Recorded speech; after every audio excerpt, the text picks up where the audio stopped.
Good morning बच्चों। Class आज हम लोग पढ़ेंगे हिंदी व्याकरण से पाठ 1 शब्द निर्माण। ठीक है, तो शब्द निर्माण के लिए हमारे क्या क्या चीज़ें प्रयोग में होती है। एक तो उपसर्ग, शब्द निर्माण में क्या क्या चीज़ें प्रयोग में आती हैं, उपसर्ग, प्रत्यय और समास। ठीक है, तो शब्दों का निर्माण हमारा किन 3 चीज़ों से बनता है, उपसर्ग, प्रत्यय और समास। तो आज सबसे पहले हम पढ़ेंगे क्या, उपसर्ग। ठीक है, कि उपसर्ग होते क्या हैं, कितने प्रकार के होते हैं। ठीक है, तो उपसर्ग क्या हुआ बेटा, उपसर्ग कहते हैं उन शब्दांशों को। ठीक है, उपसर्ग क्या हो गए, वे शब्दांश जो किसी भी शब्द के आरंभ यानी शुरू में लगकर नए शब्दों की रचना करते हैं, उसे उपसर्ग कहते हैं। कहने का तात्पर्य क्या हुआ कि शब्दों के ऐसे अंश जो किसी भी शब्द के शुरुआत में यानी प्रारंभ में लगे और नए शब्द का निर्माण करें, उसको हम कहेंगे उपसर्ग। जैसे यहाँ पे एक उदाहरण है अवगुण। अव क्या है, उपसर्ग है, गुण से पहले लगा तो अवगुण यानी कि बुरे गुण, है ना, शब्दों का अर्थ ही बदल गया। ठीक है बच्चों, तो अब है उपसर्ग के प्रकार। उपसर्ग कितने प्रकार के होते हैं, तो उपसर्ग जो है हिंदी भाषा में 3 प्रकार से उपसर्ग लगते हैं। तत्सम शब्दों के उपसर्ग, तद्भव शब्दों के उपसर्ग और विदेशी या आगत उपसर्ग यानी विदेशी भाषाओं से आए हुए शब्दों के उपसर्ग। तो सबसे पहले लेंगे तत्सम उपसर्ग। तत्सम उपसर्ग हम बोलते किसे हैं बच्चों, तत्सम यानी शुद्ध शब्द संस्कृत के। ठीक है, तो तत्सम उपसर्ग वे उपसर्ग हैं जो संस्कृत से हिंदी में आए हैं। तत्सम शब्द यानी शुद्ध संस्कृत के शब्द। तो शुद्ध संस्कृत के शब्दों के ऐसे शब्दांश जो हिंदी भाषा में प्रयोग होते हैं उनको कहते हैं तत्सम उपसर्ग। और इनकी संख्या कितनी है बच्चों, 22। कितनी संख्या है तत्सम उपसर्गों की, 22। इसमें से कुछ के उदाहरण हम यहाँ देख लेंगे। ठीक है, आप लोगों के पास जो भी पाठ्य पुस्तक है उसमें भी ये दिए होंगे। तो पहला है अति। अति यानी बहुत या अधिक या आगे, जैसे अतिरिक्त, अति से बना है अतिरिक्त। ठीक है, आप अपनी पुस्तक देखेंगे तो आप लोगों की पुस्तक में भी ऐसा जो है अनेक उदाहरण देखें। जैसे पहला है अति, अति का अर्थ हुआ बहुत या अधिक या आगे। ठीक है, तो मूल शब्द क्या है हमारा, रिक्त, और उपसर्ग क्या है अति। तो रिक्त से पहले अति उपसर्ग लगने पे नया शब्द बना हमारा अतिरिक्त। ठीक है, और जिसका अर्थ हुआ के अलावा या और।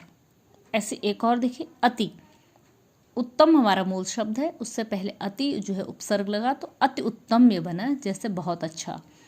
फिर अधिक मूल शब्द है, उससे पहले अति उपसर्ग लग के बना अत्यधिक, जो अर्थ क्या देता है, बहुत अधिक। अन्य उदाहरण ऐसी अति के अत्यंत, अतिशय, अत्याचार, अतिक्रमण, अत्युक्ति। ठीक है, दूसरा उपसर्ग है हमारा बेटा अधि। अधि का अर्थ होता है ऊपर, ऊंचा, श्रेष्ठ, प्रधान या मुख्य। ठीक है, ये किसी भी अर्थ में प्रयोग हो सकता है, ये चारों और पांचों अर्थ इसी के हैं। ठीक है, तो पहला शब्द देखेंगे अक्ष हमारा मूल शब्द है, अधि हमारा उपसर्ग उसमें लगा तो अध्यक्ष हो गया। अध्यक्ष यानी जो मुख्य व्यक्ति हो या प्रमुख हो। ऐसे ही नायक शब्द जो है मूल शब्द है, उससे पहले क्या अधि उपसर्ग लगा है तो क्या बन गया अधिनायक, जो सबसे श्रेष्ठ नायक है। आप देख रहे हैं किस प्रकार से नवीन शब्दों का प्रयोग हो रहा है, नवीन शब्दों का निर्माण हो रहा है बच्चों। और ऐसे ही अधि शब्द के अन्य उदाहरण हम देखेंगे, अधिपति, अधिकारी, अधिकृत, अधिष्ठा, अधिपाठक, अधिकरण, अध्यादेश, अधिशुल्क, अधिवास। ठीक है, ये सभी उदाहरण जो है अधि उपसर्ग से बने शब्दों के हैं। ठीक, ओके। अब देखिए एक और अनु। अनु यानी पीछे, समान, गौण या पश्चात। ठीक, तो राग हमारा मूल शब्द है, अनु उपसर्ग लगा तो क्या हो गया बच्चों, अनुराग यानी समान प्रेम करने वाला। करण मुख्य शब्द है, उससे पहले अनु उपसर्ग लगा तो क्या बने अनुकरण यानी पीछे चलना। भूति मूल शब्द है, अनु उस पर उपसर्ग लगा तो अनुभूति यानी एक समान महसूस करने वाला। और अन्य उदाहरण इसके देखेंगे अनुभव, अनुसरण, अनुकूल, अनुसार, अनुरोध, अनुग्रह, अनुवाद, अनुरूप, अनुज, अनुशासन, अनुचर, अनुशीलन, अनुताप, अनुसंधान, अनुगमन, अनुमान, अनुभाग, अनुभावी। ठीक है। चौथा उदाहरण है इसका अप। अप का अर्थ हुआ हीन, अभाव, बुरा, अपूर्ण, विरुद्ध या अनुचित। देखेंगे कीर्ति हमारा मूल शब्द है, उससे पहले अप लगा उपसर्ग, तो क्या अपकीर्ति यानी बुराई से बुरा नाम। मान मूल शब्द है, अप उपसर्ग लग गया तो अपमान यानी निरादर, बेइज्जती। इसी के अन्य उदाहरण आप देखेंगे अपयश, अपकार, अपयोग, अपशकुन, अपहरण, अपवाद, अपशब्द, अपकर्ष। ठीक है। फिर है अभी। अभी का अर्थ क्या हुआ? और, चारों ओर, सामने, पूर्ण, अधिक, समीप, निकट। मूल शब्द ज्ञान है, अभी उससे पहले उपसर्ग लगा तो अभिज्ञान। अभिज्ञान का मतलब पूर्ण ज्ञान। मुख मूल शब्द है, उससे पहले अभी उपसर्ग लगा तो यहाँ पे देख लीजिए अधिमुख, मुख की ओर, मुख के निकट। ठीक है। इसी का है देखो उदाहरण अभिमान, अभिलाषा, अभियान, अभ्यागत, अभिशाप, अभिष्ट और अन्य उदाहरण भी हैं। ठीक है। आधुनिक युग में जो है अभि उपसर्ग अर्थ में विशेषता उत्पन्न करने के लिए भी प्रचलित हो रहा है, जैसे अभिरक्षा, विशेष प्रकार से रक्षा, अभिभाषण या विशिष्ट भाषण। ठीक है। अब देखो अव का अर्थ होता है अंत, नीचे, नीच, हीन, पतन, अनादर, बुरा, गिरावट आदि। तो देखेंगे हम उदाहरण गुण। गुण से पहले अव क्या लगा बच्चों? उपसर्ग, तो अवगुण यानी बुरे गुण। नीति, अव उपसर्ग लगे तो अवनीति यानी पतन। इसी तरह अवगत, अवकाश, अवतरण, अवतार, अवशेष, अवसान, अवलोकन, अवनल, अवरोहण, अवज्ञा, अवमूल्यन, अवरोह आदि जो है किसके उदाहरण है? अव उपसर्ग से बने नए शब्दों की। ठीक है। और क्या कह रहे हैं यहाँ पे कि नवीन प्रयोगों के अनुसार उपसर्ग का अर्थ उप के अर्थ में भी प्रचलित हो रहा है, जैसे कि अचेतन, अवचेतन, है ना। ठीक है। अन्य उदाहरण देखें आ का अर्थ है उल्टा, सहित, समेत, तक, विपरीत, और, लेकर। जैसे मरण, आ लग गया तो आमरण, मृत्यु तक। क्रोध, आ लगा तो आक्रोश, क्या है? क्रोध सहित। ऐसे आजन्म, आगमन, आजीवन, आचरण, आदान, आकंठ, आक्रमण, आरक्षण, ये सभी इसके उदाहरण हैं। ठीक है। फिर देखेंगे क्या है ये उपसर्ग है उत या उद। ऊपर उठना, श्रेष्ठ या ऊंचाई, जैसे उत्कर्ष, ऊपर की ओर बढ़ना, उन्नति। उद्भव यानी विकास। उत्थान, उद्गम, उन्नति, उच्चारण, उल्लंघन, उच्छ्वास, उद्धार। ये सारे उदाहरण है किसके? उत उपसर्ग से बने शब्दों के। फिर है उप का अर्थ होता है छोटा या समान, निकट, गौण, समीप। तो जैसे नाम से पहले उप लग गया तो उपनाम, छोटा नाम या अन्य नाम। भेद से पहले उप लग गया तो उपभेद, भेद से भी छोटे, सहायक भेद। ठीक है। ऐसे उपनगर, उपवन, उपकरण, उपहार, उपकार, उपयोग, उपकूल, उपसहार, उपग्रह, उपदेश, उपचार, उपस्थित, उपनिवेश, उपपद और उपासना किसके उदाहरण हैं? उप उपसर्ग से बने नए शब्दों के उदाहरण हैं। और इसमें जो है आजकल विशेष क्या है, आधुनिक प्रयोग में जो है आजकल के प्रयोग में उपमंत्री, उपसचिव, उप मुख्यमंत्री, उप प्रधानमंत्री आदि शब्द भी प्रचलित हैं।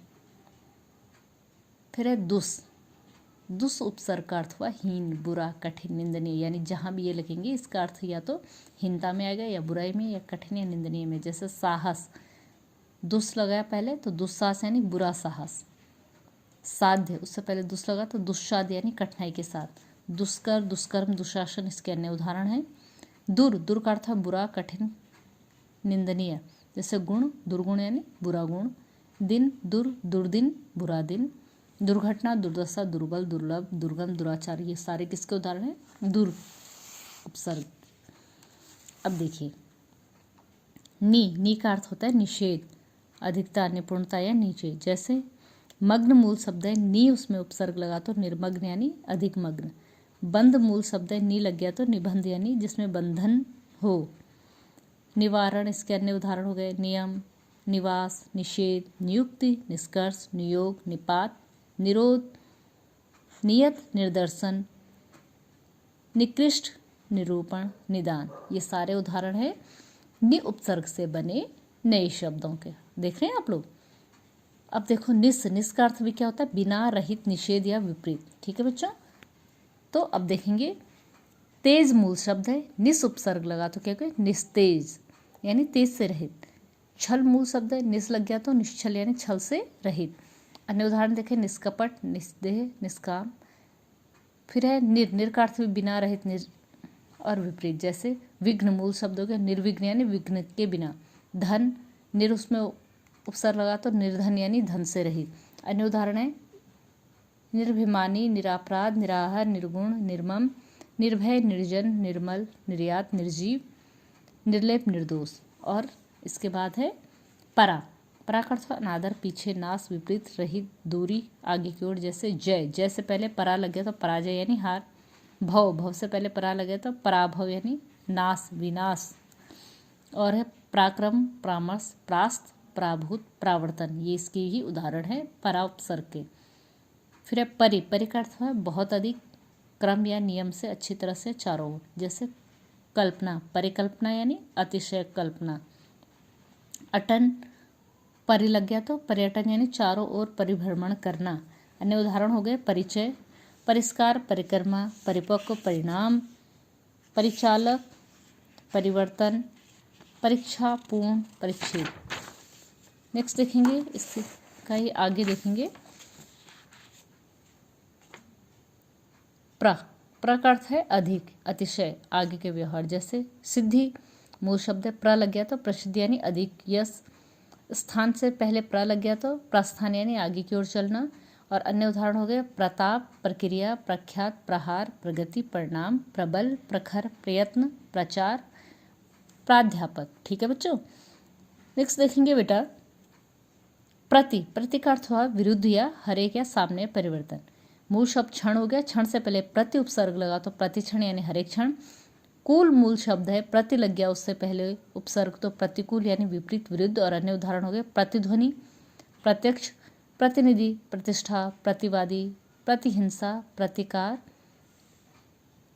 प्रत्येक, प्रतिदान, प्रतिजन, प्रतिदिन। फिर है वी का अर्थ हुआ अभाव या विशेषता या विभिन्नता। ठीक है। तो अब जो है मूल शब्द हो गया पथ, उपसर्ग हो गया वी तो विपथ यानी बुरा रास्ता। जय मूल शब्द है, वी उपसर्ग लग गया तो विजय, विजय यानी विशिष्ट जय।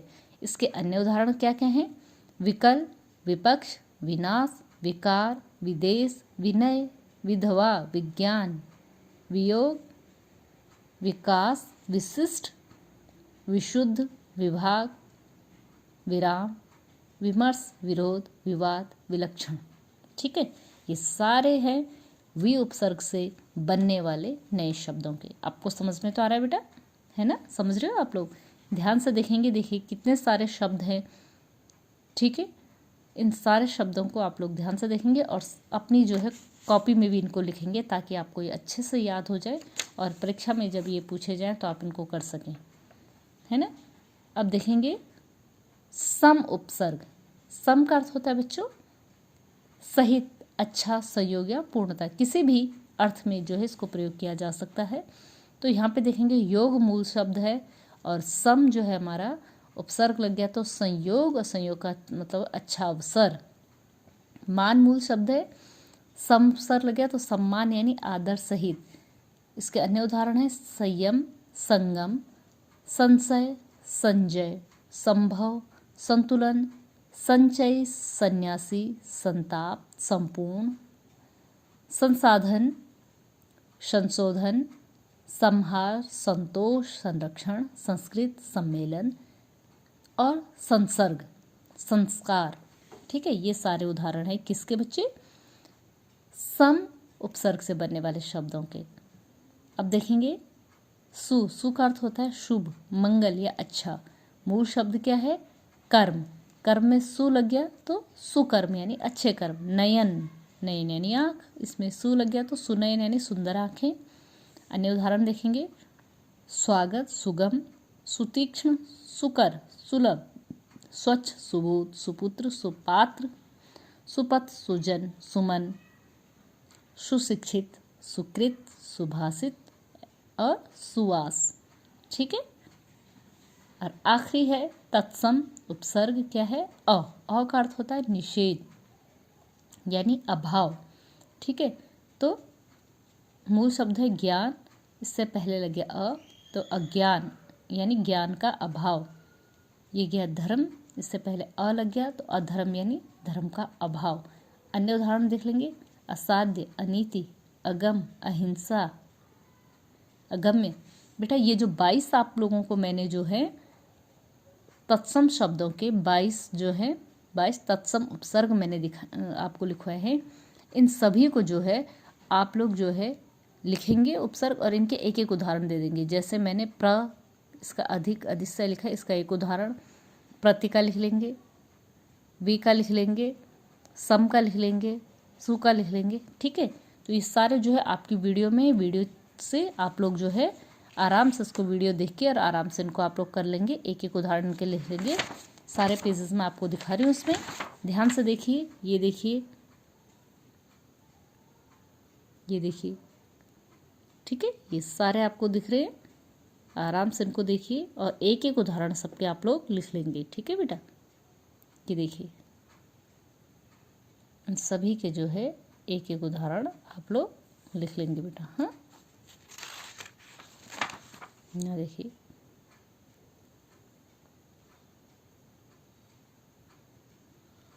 ठीक है ना। ये देखिए, इतना आप लोग अभी इस वीडियो में इतना आप लोग कर लेंगे।